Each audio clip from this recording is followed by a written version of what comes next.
Bonjour, c'est Caroline Legleut à la librairie Le Fayère à Rennes. Jean-Baptiste Andrea est réalisateur, scénariste et romancier. Ma reine avait déjà été reconnue par les lecteurs en obtenant notamment le Fémina des lycéens. Dans Des diables et des saints, un pianiste jouant dans les aéroports uniquement du Beethoven, qui semble attendre l'impossible, nous narre son histoire. Un orphelinat des années 70, de l'espoir, des croyances. Un récit poétique, doux, triste et si beau. Sophie de Sivry est autrice, mais nous la recevons en tant qu'éditrice et directrice de l'Iconoclaste. Sa maison, qu'elle présente par ces mots, l'Iconoclaste s'est donné pour projet de mettre le livre au cœur de nos vies. Être iconoclaste aujourd'hui, c'est choisir la beauté, le sens, une certaine qualité d'être face au chaos du monde. Aujourd'hui, ce qui se lit avec Jean-Baptiste Andrea et Sophie de Sivry.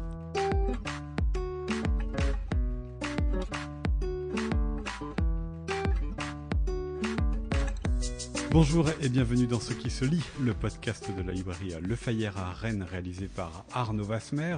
Des entretiens durant lesquels nous vous proposons d'entendre des auteurs et les personnes qui les éditent. Aujourd'hui avec l'histoire d'un pianiste de gare et d'aéroport qui ne joue que du Beethoven depuis 50 ans. Et c'est cet homme et son enfance que vous racontez, Jean-Baptiste Andrea. Bonjour. Bonjour. Des diables et des saints, c'est le titre du roman que vous avez fait paraître aux éditions Iconoclaste. Dans la seconde partie, nous entendrons votre éditrice Sophie de Sivry. Vous y racontez donc Joe, devenu ce pianiste de gare et d'aéroport, mais aussi son enfance lorsqu'il étudiait le piano auprès d'un professeur exigeant. Et le jour où, après avoir perdu sa famille dans un accident d'avion, il est emmené aux confins du monde. Mais c'est aussi le nom de cet orphelinat de la DAS que gèrent des religieux dans les Pyrénées, lorsqu'il y est emmené en 1969, le jour où le premier homme pose le pied sur la Lune. Lequel de ces trois Joe, de ces trois Joseph, Jean-Baptiste Andrea, vous est venu le premier à décider du roman ? Très bonne question. Le Joseph musicien, j'avais envie, pas en tant que personnage, mais en tant que désir d'écrire sur la musique. Ça a été le désir initial en fait. Simplement, le roman n'avait pas cette forme, il n'avait d'ailleurs aucune forme. Il y avait juste cette envie d'écrire sur la musique. Il y avait un musicien, pas forcément un pianiste. Il y avait une notion d'apprentissage et de toucher à travers la musique au sublime. Voilà, ça c'était la toute première étincelle de ce roman. Et ensuite, comment vous est venue l'histoire ? On commence par ce Joe qui a 69 ans, qui joue dans les gares et les aéroports, et puis ensuite on va voir l'épaisseur de l'histoire, ce qui l'a amené à faire cela. C'est comme ça aussi que la pelote s'est déroulée ? Voilà, alors oui, en fait, non, il y a une deuxième rencontre avec, j'allais dire, le deuxième Joseph. C'est pour ça que la question était assez bien posée. J'ai rencontré un lecteur qui m'a très brièvement parlé de son enfance en orphelinat avec beaucoup d'émotion. Et je me suis dit, si quelqu'un peut encore porter à ce point son enfance visible, juste dans l'intensité avec laquelle il s'exprimait, je me suis d'ailleurs pas dit ça tout de suite, je me suis pas dit c'est un sujet de roman, j'ai été très très marqué par cette rencontre qui était très émouvante et très forte pour nous deux. Et donc 1 an et demi après, c'est là que ça a fécondé l'œuf de mon idée d'écrire sur la musique. Et vraiment instantanément, ça a été une fécondation et une naissance très rapide. L'idée du roman m'est venue mais instantanément. Histoire sur la musique, vous l'avez dit, Jean-Baptiste Andrea, mais la musique particulière, c'est-à-dire que ce Joe ne joue que du Beethoven. Et quand il arrive aux confins, il n'a plus le droit d'en jouer. Pourquoi vous en avez fait un personnage aussi monomaniaque ?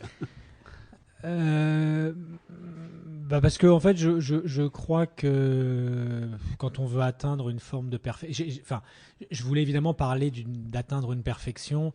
Beethoven, comme d'autres d'ailleurs, c'est pas le seul, mais il y a quelques compositeurs qui sont un monde et un univers en eux-mêmes, et je suis absolument persuadé que il faut toute une vie pour atteindre la perfection juste d'un musicien comme ça, dans les œuvres d'un musicien comme ça. Il faudrait probablement même toute une vie pour atteindre la perfection juste dans les sonates. Voilà, donc je me disais, c'est un univers tellement riche, c'est un compositeur tellement génial, et encore une fois il y en a d'autres, mais quand même assez peu à ce niveau, que c'est déjà très ambitieux, même si on ne joue que lui, d'espérer atteindre au génie à travers Beethoven. Alors la plupart du roman, votre Joe, il ne joue pas du piano, puisque la majorité du roman se passe dans cet orphelinat dans lequel il arrive en 1969, géré par des religieux. Et c'est d'abord l'histoire d'une déchéance sociale finalement que vous racontez, parce qu'il appartient à une famille de la classe moyenne plutôt aisée. Ses parents et sa sœur, qui ne s'entendaient pas, mais comme beaucoup d'adolescents, périssent dans un accident d'avion. Et quand il rentre dans l'orphelinat, on lui fait comprendre qu'il n'est plus grand-chose, que le piano s'est terminé pour lui. Pourquoi vous avez choisi de le malmener à ce point-là, Joe Jean-Baptiste Andrea? Bonne question. Je crois que en fait, moi j'aspire à écrire des histoires, on va dire, le plus universelles possible. Hein. C'est aussi mon passé de scénariste. Et moi j'ai été formé à l'école du cinéma américaine. Et cette école-là, enfin George Lucas l'a très bien expliqué quand on lui a demandé pourquoi Star Wars avait été un tel succès, y compris chez les gens qui ne regardaient pas particulièrement de science-fiction, lui a dit qu'il s'était inspiré de tous les grands mythes de l'humanité qui obéissaient au même schéma narratif. Voilà. Au fond, c'est vrai quand on regarde tout ça. Et si on veut créer un récit, et si on veut parler d'initiation, et c'est vraiment toujours un sujet qui m'intéresse beaucoup, si on veut vraiment voir de quoi quelqu'un est fait, et si on veut il faut le jeter dans le feu pour voir comment il va s'en sortir. Et donc j'allais dire, la valeur d'un homme, souvent on se mesure, d'un homme, d'une femme évidemment, se mesure dans une situation de crise. Est-ce qu'on va se dégonfler, partir en courant, ce qui peut tout à fait se comprendre, ou est-ce qu'on va tout d'un coup s'élever, devenir quelqu'un d'autre, et on ne peut pas prévoir d'ailleurs comment ça va se passer. Il y a des gens forts en apparence qui vont s'effondrer, et il y a des gens qui on ne remarque pas qui étaient des petites souris qui vont tout d'un coup devenir très grands. Voilà, donc il y avait ça, il y avait j'aime beaucoup mes personnages, hein. Donc c'était pas gratuit, ça. C'était plutôt pour lui permettre d'atteindre au sublime, parce que lui précisément, il se définit au début de ce roman comme un affable crétin, et c'est ce qu'il est. C'est un affable crétin. Et il ne devient intéressant qu'à cause de cette épreuve. Absolument. Et alors, quelle épreuve, hein, parce qu'il y a cet abbé Sénac qui est à la tête de cette orphelinat, qui a une relation très particulière avec ce Joe, à la fois un mépris. Enfin, Joe rentre dans un établissement géré par des religieux, alors qu'il est athée, aimerait partir vite parce qu'il se considère comme un temporaire. On lui fait comprendre que ce ne sera pas possible. Et pour cela, on le prive de repas, et il y aura des choses très compliquées qui vont lui arriver au bout de ce roman. Cependant, cet abbé va le prendre pour son secrétaire, parce que comme il s'est tapé au piano, forcément, il doit savoir taper à la machine. Comment est-ce que vous avez inventé cette relation entre ces deux hommes qui est faite, mais comme beaucoup des duos de ce livre, entre une haine et puis un intérêt quand même mutuel? Je voulais vraiment avoir des personnages d'opposition, on va dire des méchants, mais qui ne soient pas caricaturaux, même s'ils peuvent le paraître. En fait, ils ne le sont pas du tout, parce que je suis encore en deçà de la réalité de ce qui se passe dans certains endroits, je tiens à le préciser, mais surtout qu'ils ne soient pas manichéens. Et donc je voulais, par exemple, je trouvais ça très intéressant qu'on puisse, enfin je ne sais pas si c'est intéressant, mais en tout cas c'était important pour moi, qu'on puisse comprendre les motivations de l'abbé.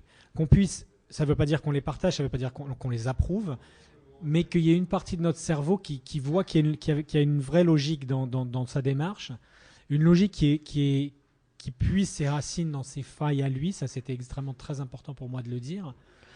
Et donc quand on a d'une certaine façon une empathie, même pour les personnages les plus noirs, évidemment ça crée quelque chose de plus intéressant. Ça aurait été trop facile d'avoir quelqu'un qui était juste la pire des crevures. Qu'il est en partie quand même. Hein, parce oui. Non, même quand Joe fugue, il est rattrapé par la gendarmerie, il est obligé d'avouer qu'il a affabulé sur sa situation à l'orphelinat. Mais typiquement dans cette scène, il y a une explication très importante de l'abbé où il dit: tu sais, tu dois protéger cet orphelinat parce que tous les gens qui sont là n'ont pas d'autre maison, et si on fermait, où ils iraient, tous tes amis? Donc, il y a quand même cette logique. Alors, évidemment, il y a toujours cette frontière trouble de est-ce que c'est de la manipulation, ou est-ce que c'est vraiment sa logique à lui, c'est presque une raison d'État. L'abbé, il représente une forme de raison d'État. Bien sûr qu'ils sont... Enfin, moi, je voulais évidemment qu'on les déteste, mais je voulais pas je voulais pas faire un méchant de James Bond. Ça, c'est vraiment un truc très important. Je voulais pas qu'il soit caricatural. Et si je m'interroge beaucoup sur le mal dans ce livre, avec quand même pas mal d'humour, j'espère, hein, c'est pas un livre qui se veut plombant, mais je m'interroge sur le mal, et je reste persuadé que personne ne naît mauvais. Donc il se passe quelque chose. Et s'il se passe quelque chose, ça veut dire que ce quelque chose est réversible aussi. Et que peut-être que l'abbé aurait pu être autre chose. Et ça, c'est quelque chose que je trouve assez bouleversant quand même. Ouais, ça donne effectivement tout le sens au titre que vous avez choisi pour votre livre. Hein, Exactement. Des diables et des saints, chaque personnage est un peu des deux. Exactement, c'est un titre, alors on m'interroge beaucoup dessus, il y a des gens qui le prennent Brut de décoffrage. Et effectivement, comme vous le dites très bien, c'est un titre qui est un petit peu ironique et qui dit on est rarement l'un ou l'autre. Voilà. On n'est même jamais l'un ou l'autre.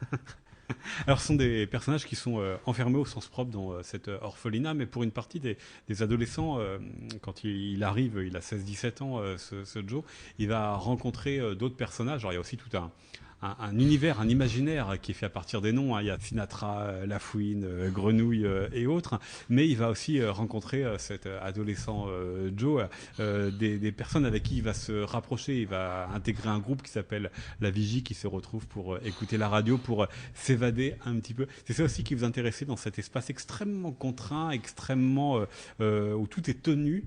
Finalement, ces jeunes créent des lieux pour s'imaginer, pour s'évader comme ils le peuvent. Oui, mais c'est presque une mécanique des fluides. C'est-à-dire, si vous remplissez un ballon d'eau et que vous appuyez dessus et que vous essayez de le faire rentrer dans une boîte, le ballon va gonfler à un autre endroit. Et je crois et je vois que la force de vie est quelque chose qui est incroyable, qui est magnifique et qui est extrêmement difficile d'éteindre. À part se prendre une balle en plein cœur, c'est très difficile de tuer la vie, y compris quand on essaie d'oppresser. On le voit à l'échelle de peuples qui sont oppressés pendant des années et se rebellent. On le voit tout simplement quand on voit des gamins dans des zones de guerre qui sortent entre deux bombes jouer au ballon. Donc c'est ça le sujet de ce roman. C'est pas tant la noirceur que la lumière, la vie, et cette vie qui brille encore plus intensément, justement. Et pour moi, ça passait beaucoup effectivement par l'amitié, qui est un lien magnifique, sacré, émouvant, qui a une grande importance dans ma vie. C'était naturel, j'avais envie de parler d'amitié. C'est vraiment, c'est une étoile dans la nuit, quoi. C'était très important. C'est ce qui le fait tenir. C'est ce qui le fait tenir. Puis moi, c'est ce qui me donnait envie d'écrire ce roman. Oui. Écrire sur cette amitié, ça a été un début de ce roman, vraiment. Parce que moi, j'écris pas pour me déprimer. J'ai pas voulu du tout écrire un roman déprimant, c'est le contraire. Et tout l'humour et toute la lumière passe par cette amitié. C'était vraiment les scènes les plus belles à écrire pour moi.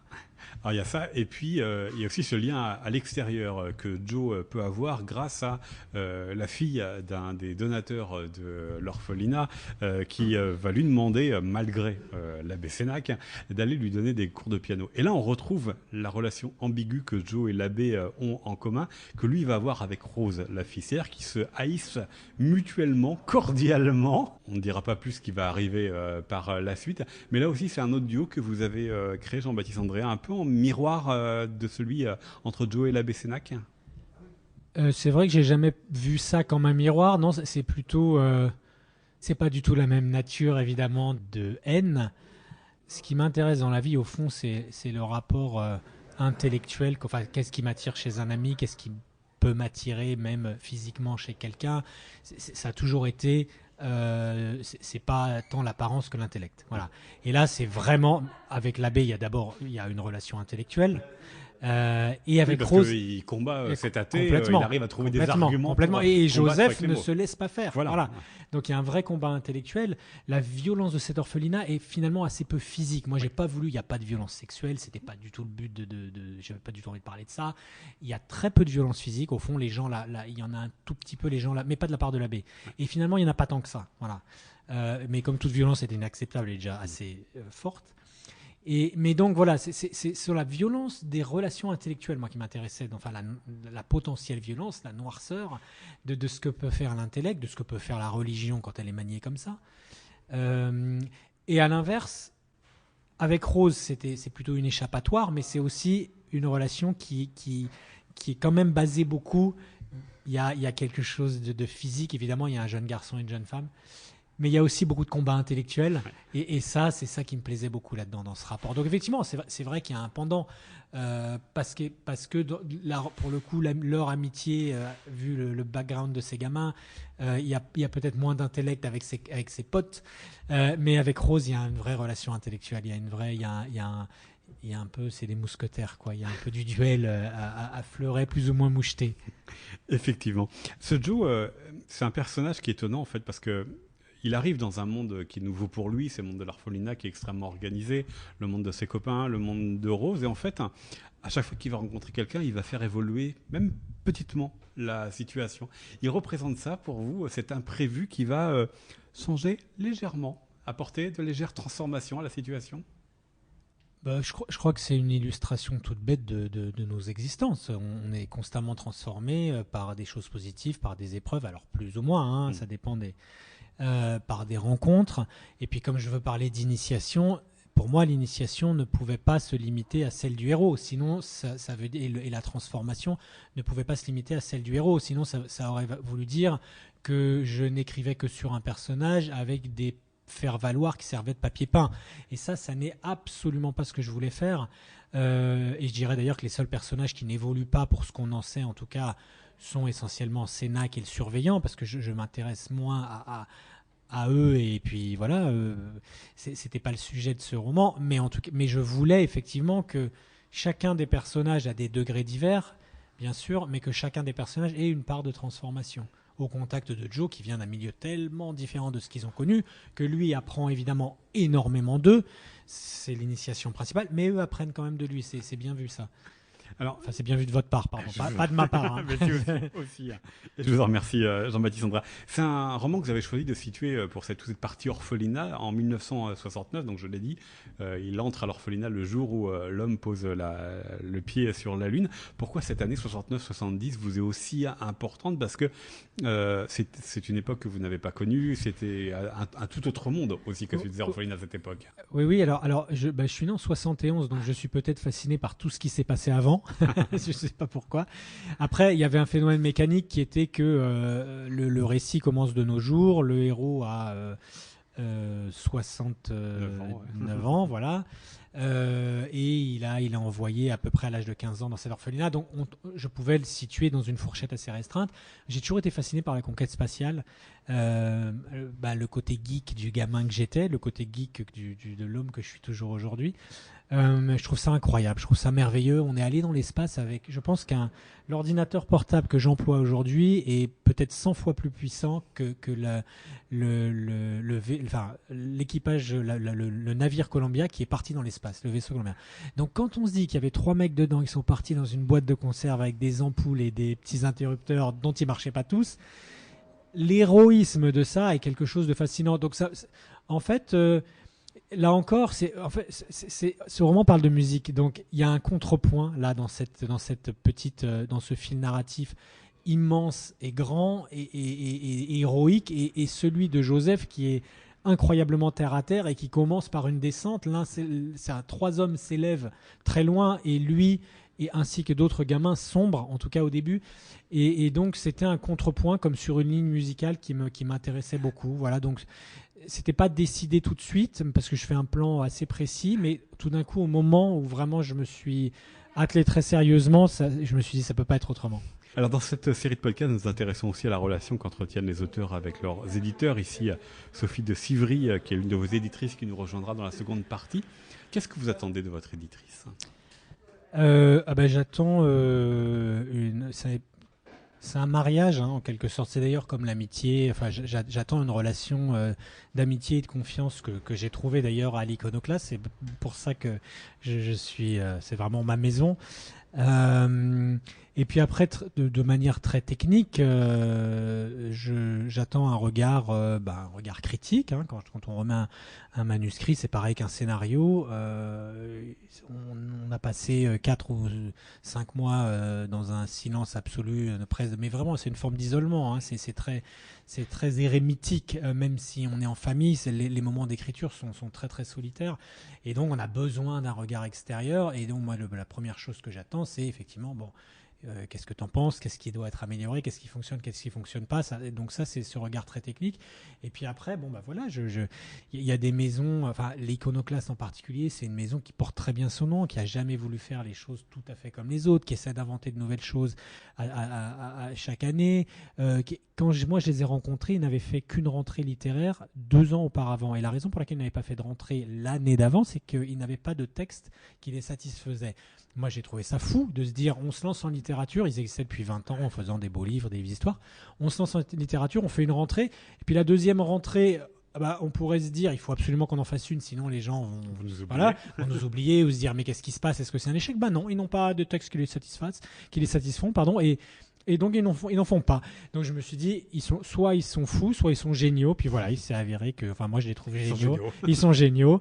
Et c'est une très, très, très, très belle relation. Et c'est une très, très, très belle maison. Et franchement, je vous dis pas ça parce que j'y suis. Je pourrais très bien être chez un autre éditeur et vous en parler et vous dire que ça se passe très bien et que ça se passerait très bien. Mais là, il y a ce quelque chose en plus qui fait que pour moi, c'est une maison, une des maisons les plus désirables pour un auteur de nos jours.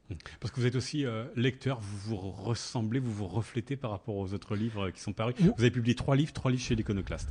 Oui, bah, j'aime beaucoup les livres de l'Iconoclaste, mais là pour le coup j'aime aussi beaucoup les livres d'autres éditeurs. Donc pour moi, le plaisir que j'ai à être avec eux et à travailler avec eux, c'est une famille, et à faire partie de cette famille, ne se limite pas aux livres qu'ils publient, parce que ça, sinon je serais amoureux de beaucoup d'éditeurs sur la place française. Il y a des petits éditeurs qualitatifs, il y a Vespizer, il y a Zulma, il y a plein d'éditeurs, enfin j'en cite que 2 comme ça, il y en a plein que je trouve extrêmement talentueux. Mais là, c'est vrai que c'est le côté famille. Moi, j'ai souvent l'impression qu'il se passe chez l'Iconoclaste aujourd'hui, à l'heure où on parle en 2021, depuis quelques années, ce qui s'est passé à la fin des années 60 et au tout début des années 70, quand des grands groupes ont lancé des labels de musique.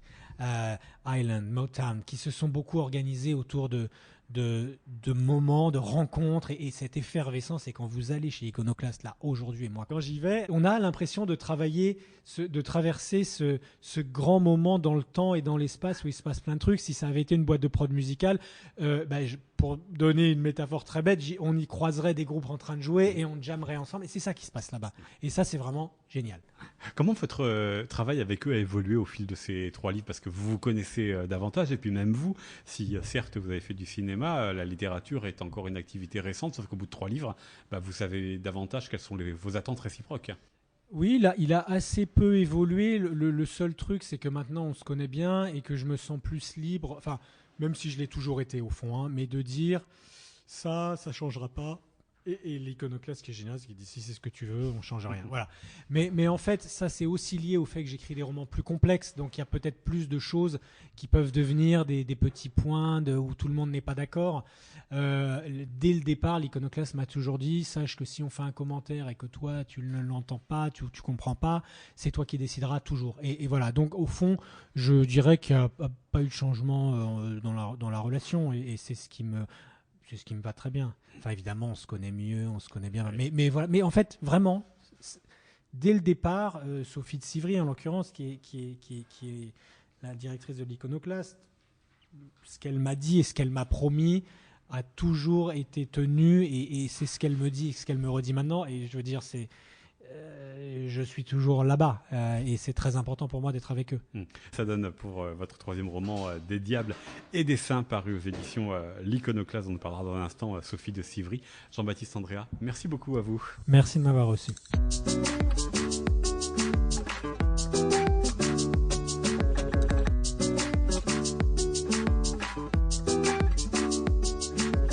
Nous poursuivons cet épisode de Ce qui se lit en votre compagnie. Sophie de Sivry, bonjour. Bonjour. Vous êtes l'éditrice de Jean-Baptiste Andréa pour le livre dont il vient de nous parler, Des Diables et des Saints, aux éditions de l'Iconoclaste.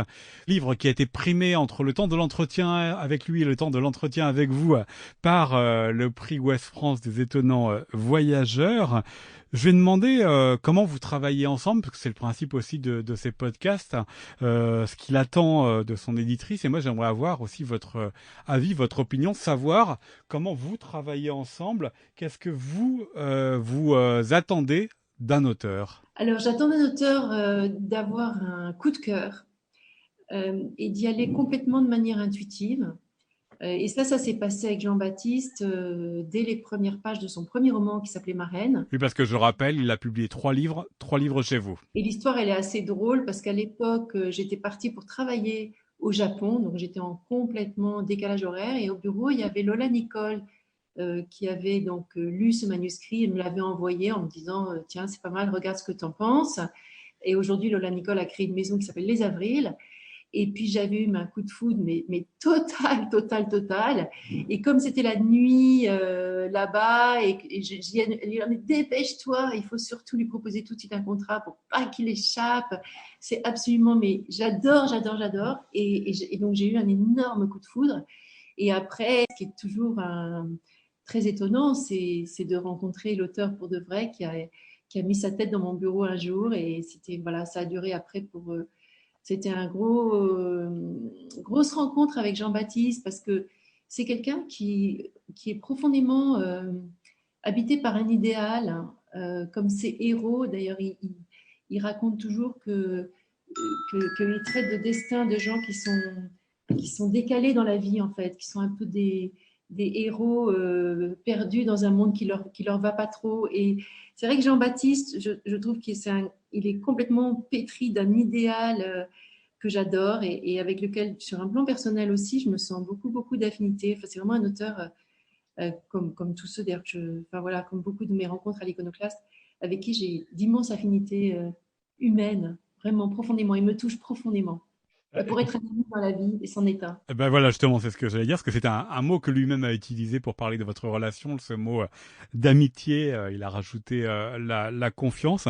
Il a dit également que ce qu'il attendait de vous, Sophie de Civry, c'était un regard critique sur son texte, mais un regard critique qui pouvait cependant faire en sorte que rien ne change dans le texte. C'est-à-dire, vous laissez aussi la possibilité aux auteurs d'avoir le mot final dans votre travail ensemble? Moi, je suis éditrice, c'est-à-dire je ne suis qu'un passeur, en fait.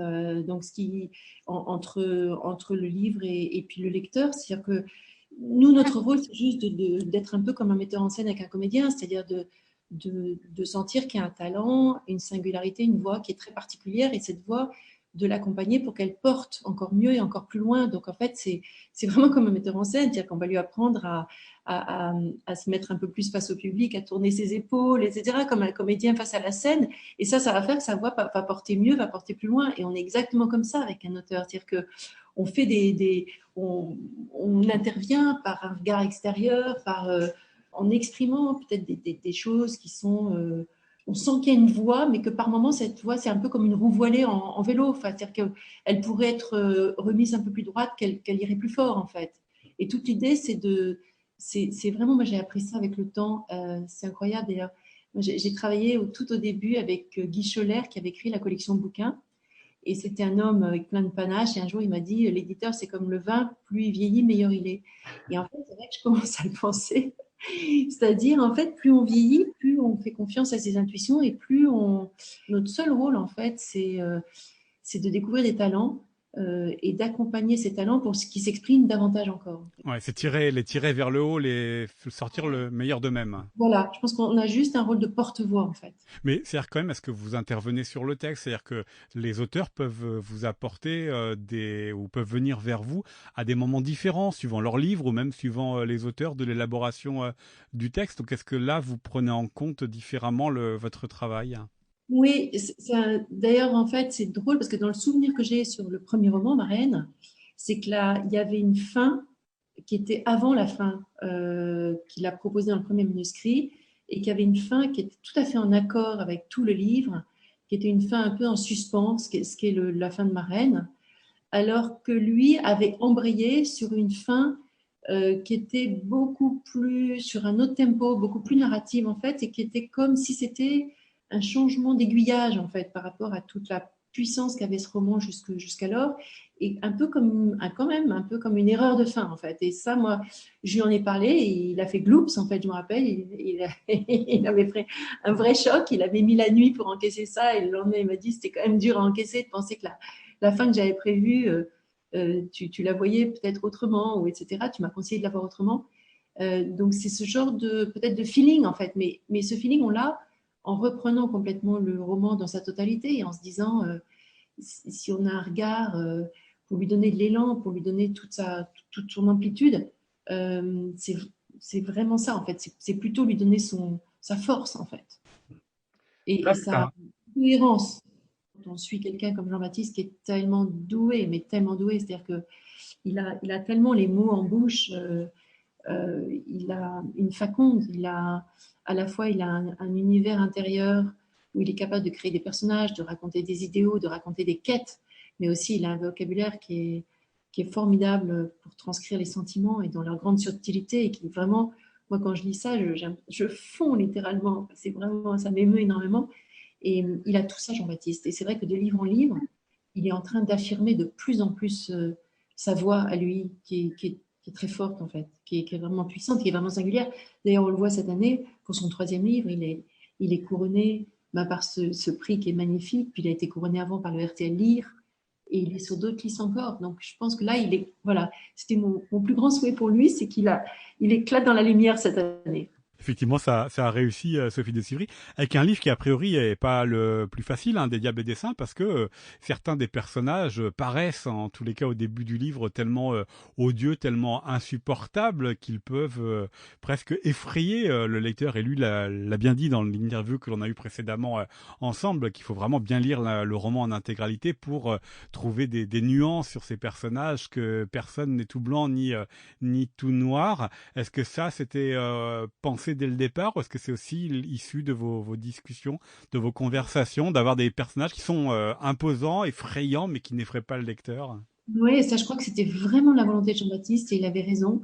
Il voulait montrer l'ambiguïté du bien et du mal et montrer que ce fameux prêtre dont on pense qu'il aurait pu être que bien, en fait, il est comme dans le prêtre de la nuit des chasseurs, love and hate, en fait. Et il a ces deux aspects. Et ça, je pense que ça fait des personnages vraiment intéressants. Et moi, j'aurais pu, dans ma tête aussi, penser qu'on pouvait forcer le thriller et faire encore plus peur. Mais c'est lui qui a raison sur la subtilité. C'est lui qui a raison. Donc là, il faut absolument respecter son intuition et sa volonté. Ouais, il a trouvé son Robert Mitchum avec effectivement sur ses mains écrit Love d'un côté, Hate de l'autre dans la nuit du chasseur. Ce qui nous intéresse aussi dans ces podcasts, c'est savoir en quoi les écrivains correspondent à votre maison d'édition, Sophie de Sivry. En quoi Jean-Baptiste Andréa a, avec ses 3 romans, fait une proposition qui corresponde aux éditions de l'Iconoclaste, malgré sa propre singularité, malgré ses propres histoires, en quoi il reflète l'intégralité de ce que vous pouvez publier. Alors, c'est difficile à théoriser parce que c'est des questions de goût. Une maison, c'est quand même un goût. Quand vous regardez d'autres maisons, il y a toujours, que ce soit POL oui, il y a toujours une espèce de goût qui se dessine comme ça. Donc, difficile à théoriser. Mais si on théorise, on peut dire que ce sont des livres qui sont avec des voix que l'on espère, nous, que l'on sent en fait assez, comme vous dites, singulières. Donc, nous, ce qu'on cherche, c'est une singularité, une originalité, notamment dans les premiers romans, parce que c'est pas facile de trouver des premiers romans qui soient forts, qui soient originaux. Et c'était le cas de Marraine. Et après, on cherche à faire une littérature qui embarque et qui est très accessible et qui en même temps reste littéraire dans son écriture, dans son ambition. Et surtout, ce qui nous importe, c'est de faire une littérature qui va parler au public d'aujourd'hui pour que les gens, s'ils ont aimé ce roman, ils aient envie d'en lire encore et encore et encore. C'est-à-dire de défendre une littérature de 2021 et de se dire qu'elle a sa place dans le monde d'aujourd'hui, que lire 300 pages, ça peut se faire aussi en même temps que regarder des séries, en même temps que d'écouter des podcasts, etc. Et ça nous semble très important de défendre une littérature qui va capter le lecteur d'aujourd'hui. Ouais. C'est ça qu'on cherche à faire. Même quand l'histoire se passe en 1969-70, comme pour Jean-Baptiste Andréa avec des diables et des saints, mais ce qui me permet de prolonger, même si vous avez en partie répondu avec ça, la question suivante, qu'est-ce qu'il doit y avoir dans un texte que vous recevez pour que vous choisissiez de l'accompagner jusqu'à sa publication? Alors, c'est très intéressant parce que ça se passe souvent au niveau des premiers romans. Ouais. Le choix d'un premier roman, c'est qu'il faut qu'il ait quelque chose qui détonne complètement, une sorte d'inédit, une sorte de voix qu'on n'a jamais entendue encore, quelque chose de très original, et en même temps, un premier roman qui va parler justement, qui va trouver son public. Donc c'est une sorte de mélange des deux. C'est pas une littérature une littérature pour la littérature en fait. C'est vraiment une littérature pour le lecteur, pour le plaisir de la lecture. Néanmoins, il y a une recherche qui est forte. On essaie d'allier les deux en fait. Une qualité littéraire, des livres accessibles et aussi des livres qui vont embarquer le lecteur et l'embarquer tout simplement dans un grand bonheur romanesque et le grand bonheur de la littérature, d'histoire, de fiction. Vous avez dit qu'il fallait, notamment pour ces premiers romans, qu'ils soient inédits, que ce soit très original.